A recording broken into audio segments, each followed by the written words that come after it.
Hey YouTube, what's going on? Snowflarky's Emos here today with another deck profile. Today I'm bringing my Amorphage deck. As a fan of all things stun, I naturally had to give Amorphages a shot because they are a very stun heavy deck with pendulum monsters that mostly serve to activate as floodgates for particular mechanics. As long as you have, the one in the pendulum zone and Amorphage monster on the field, it allows their pendulum effects to be online, which prevents some type of card from activating or something that's going to hinder your opponent. And so it's pretty sweet. Amorphage Goliath has been a really big, powerful winning monster for me in old Blue Eyes builds and Felgrand. So time to finally give a shot to the real Amorphage deck. And I've been having a lot of fun playing it. It's a bit inconsistent, but man, when it sets up, the lock it does is nasty. So it makes a cool stun deck to bring out in a casual setting. With that said, let's get into the cards. Starting off with our monsters, I am playing 3 copies of Amorphage Goliath, the big boss monster of the deck and arguably the best Amorphage of the set. So Amorphage Goliath is a really big monster, 8 stars, 2750 attack here. It has a pretty good pendulum effect that says while you control an Amorphage monster, any card sent to the graveyard is banished instead, so that's nice. You know, Macrocosmos is usually pretty powerful. And of course, but the real reason we play Amorphage Goliath is that it's 2750 and has a really great effect on the field. Neither player can special summon monsters from the extra deck except Amorphage monsters. So many decks are combo heavy and depend on their extra deck that if we deny them access to that, they're going to have a hard time dealing with it. And Amorphage Goliath does a good job at locking that down. Next up, we're playing 3 copies of Amorphage Sloth. Like Goliath, when he's on the field, neither player can special summon monsters from the extra deck except Amorphage monsters, which is pretty cool. And his pendulum effect, of course, says while you control an Amorphage monster, neither player can add cards from their deck to their hand except by drawing them. Now, pretty important to note about all the Amorphage monsters is when they're in the pendulum zone, they do have an effect that says once per turn during your standby phase, tribute a monster or destroy this card. So that is part of the gameplay, is that you have to have an Amorphage on your field for them to activate their effect. Then during the standby phase, you of course have to tribute it. And then, of course, if you tribute your Amorphage, then you might not have an Amorphage on the field. So the idea of the deck is to have the Amorphages on the field, enough to tribute them off, and then pendulum summon them all back out on the next turn. But we have ways to get around that and, deal with that, etc. So, Amorphage Sloth, not as powerful as Goliath, but being one of them, being like Goliath, where he just has to be on the field for him to lock our opponent out of the extra zone, makes him definitely another 3 of. We want to see either of these cards and get him out on the field, so Sloth does a great job. Now moving into the lower level Amorphages, I am playing 3 copies of Amorphage Lechery. This is definitely one of the best ones to put in the pendulum scale because its pendulum effect is while you control an Amorphage monster, neither player can activate spell cards except for Amorphage cards. So this is pretty cool. Locking out of spells is incredibly powerful. You know, lots of decks need their spells to be going off. And if only Amorphage spells are allowed, then your opponent is going to have a tough time, especially if they're trying to out a monster like Goliath. That's not letting them special summon from the extra deck either. And of course, like the other Amorphage monsters, you have to tribute a monster on the standby phase or destroy this card. Now, what's interesting about the smaller ones is they have a little bit of a condition to their monster effect. If this card is pendulum summoned or flipped face up, neither player can special summon monsters from the extra deck. So again, not as easy as Goliath or Sloth, which you just have to get on the field. This one either has to be pendulum summoned or flip face up, which is a bit harder, but doable. A lot of these ones are more meant to be the cards you want to have to play in the pendulum zone. Next up, I'm playing 2 copies of Amorphage Gluttony. Amorphage Gluttony has the pendulum effect that while we control an Amorphage monster, neither player can activate monster effects except for Amorphage monsters. And again, Gluttony has the effect that he stops special summon monsters from the extra deck when he's on the field if he's pendulum summon or flip face up. So, if you want to deal with monster effects, you want to put him in the pendulum zone. The ideal pendulum zone at the end of our turn for locking down our opponent is we want to have both a Gluttony and Lechery on board because we're stopping spells, we're stopping monster effects, and that makes it pretty much impossible for just about anyone to play. Next up, I'm playing 2 copies of Amorphage Greed. Greed is pretty useful to have for certain matchups because when he's in the Pendulum Zone and we control an Amorphage monster, neither player can activate trap cards except for Amorphage traps. So, of course, that's, there are some trap card based matchups running around. I'm having to play against Trap Tricks and Labyrinth a decent amount. So having Amorphage Greed ready is good to go. Like all the other little Amorphages, he also will lock our opponent out of their extra deck unless they're summoning Amorphage monsters if he is flip summoned or pendulum summoned. And last, for the Amorphage monsters, I'm playing 2 copies of Amorphage Pride. Probably the least useful Amorphage in the deck. Its pendulum effect isn't that great. While you control an Amorphage monster, neither player can neither player takes effect damage. Not a big deal. He's mostly in here because he's 4 stars in 1750, which is the strongest they get for just an easy to normal summon monster, so that we can easily summon an Amorphage on the field that can remain on the field and have our pendulum scales effects work. Now, of course, if this card is Pendulum Summoner flip face up, he also stops our opponent from special summoning from the extra deck, except Amorphage monsters, so we'll take use of that. Now, going into some non-Amorphage monsters, I am running 3 copies of Performapal Skull Crobat Joker. This is a pretty good card for us to normal summon. It's got 1800 attack. When this card is normal summoned, you can add a Performapal monster, Magician Pendulum monster, or Odd Eyes monster from the deck to your hand. Well, we haven't seen any of those cards yet, so who might we be adding? That is 3 copies of Odd Eyes Revolution Dragon. Odd Eyes Revolution Dragon here is a very good card in this deck. First off, it's got a Pendulum Scale of 12. Now, it does come with a restriction that it means we can only Pendulum Summon Dragon monsters, but all the Amorphages are dragons, so not a big deal. And a Pendulum Scale 12 means we can easily Pendulum Summon out Goliaths and Sloths, which is very nice. Having an easy way to get them on the field is pretty sweet. But even better than that is Odd Eyes Revolution Dragon's regular effect here, which is that we can pay 500 life points and discard this card to add a level 8 or lower Dragon Pendulum monster from our deck to our hand. So that's pretty sweet. This card searches any Amorphage monster in the deck. So, if we need to get Goliath, we can get Goliath. If we already have Goliath and want to search the guy who turns off spell cards, Lechery here, we can search that. If we want to turn off monster effects, we can search Gluttony. So it does whichever one we are looking for.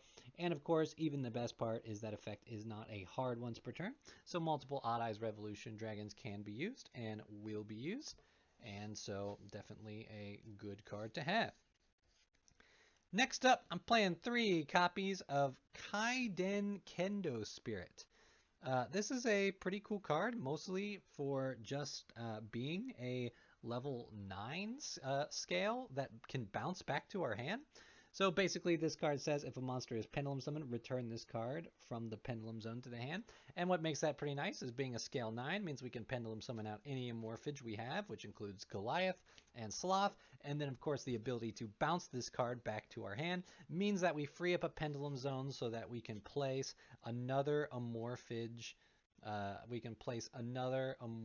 Pendulum monster in the Pendulum Zone to lock something out. And that's just very handy, mostly what he's in here for. The rest of him serves as a spirit monster with 2400 attack, which is fine. We can summon him out if we want, get some extra damage in, but he's mostly in there for that and then to be discard fodder. But yeah, it's a pretty good synergy. Only thing to note is that if you have Lechery on the field already and Lechery is your other scale, you Pendulum Summon out your Amorphage monsters and then only Amorphage spells can activate, so this guy actually won't return to your hand. Which isn't the worst, we're losing out on another lockdown, but, having a 9 scale to continually Pendulum Summon out Amorphage monsters is pretty good. So definitely a cool card. And last is just 1 copy of Kura Obi Spirit. He does pretty much the same thing as Kaiden Kendo Spirit. And, he's just a different monster, so we just get a 4th copy of him. 9 scale, bounces back to our hand, etc. And that is it for the monsters.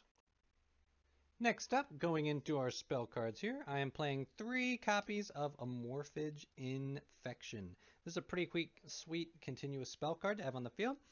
All Amorphage monsters we control in the field gain 100 attack and defense for each Amorphage card on the field, so that's pretty nice. Gives a notable attack boost to our Amorphage monsters, which can be pretty important because we need them to not get removed by battle, and we're already limiting our opponent in a lot of other ways, so battle to get rid of an Amorphage and unlock everything is usually one of the main outs. This helps prevent that, but even more importantly, if a monster in your hand or you control is tributed or destroyed by battle or card effect, you can add an Amorphage card from your deck to your hand. So that's pretty sweet. That means when we pay the tribute maintenance cost on the Amorphage pendulum scales, that means we get to replace it with another Amorphage and basically kind of keep the fuel of having an Amorphage online going. Pretty cool effect. We can only use that search, of course, once per turn. That effect also synergies well with this card that we're playing 2 copies of, the field spell Sky Iris. So it does have an effect that says Magician, Perform Pal, and Odd Eyes cards in your pendulum zones cannot be targeted or destroyed by an opponent's card effect. That does come in handy if we're using Odd Eyes Revolution Dragon as one of our scales. But more importantly, we can target one other face-up card we control, destroy it, which is nice because this will trigger Amorphage Infection. And if we do, we can add 1 Odd Eyes card from the deck to our hand. So just another card that searches Odd Eyes Revolution Dragon, which can search out any of our Amorphage monsters. So just a good card to have to get further into it. Tribute off some dead cards that we don't necessarily want to keep. Pretty useful card to have in the deck. Next, I'm playing 1 copy of Duelist Alliance. It's a spell card that says if there is a card in the Pendulum Zone, you can add either a Pendulum monster or a Pendulum spell and trap card from the deck to our hand. Now, we don't have any Pendulum monsters, but we are going to be playing 2 copies of the trap card Pendulum Switch, and Pendulum Switch is really good, so having a way to search it is good to have, and so we will play a copy of Duelist Alliance to find it. And last on the spell cards, I am playing 3 copies of Pot of Extravagance. We are turning off our extra deck except for Amorphage monsters, and there's not like Amorphage Synchros or XZs or anything. So, we don't really need our extra deck. We're going to turn into Card Advantage, banish 6 of those extra deck cards to draw 2 cards, and, digging a little further in our deck gives us maybe a better looking setup. So, definitely a good card to have. And that's it for the spells. Last up, going into some trap cards, I am playing 2 copies of Pendulum Switch. Pendulum Switch, of course, is a trap card that's a continuous trap that says you can target a card in your Pendulum Zone and special summon it, or we can target a Pendulum monster in our Monster Zone and place it in the Pendulum Zone. We can only use 1 effect of this card per turn and only once per turn. So Pendulum Switch is really cool because it's a good way to get Amorphage Goliath on the field. If we don't have a way to Pendulum summon out from our hand on the first turn, we can place him in the Pendulum Zone, have Pendulum Switch online, and then during our opponent's turn we can play Pendulum Switch and put Amorphage Goliath from the Pendulum Zone into the Monster Zone, which will enact his effect that cuts off our opponent's extra deck, and that's pretty nice.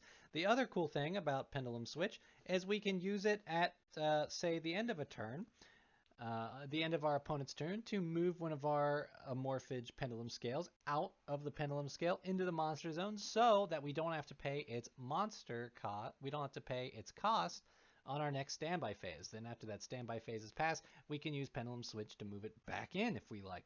So just a lot of utility this card can do. Definitely really like this card in general, so glad I can find some use for it here in this deck.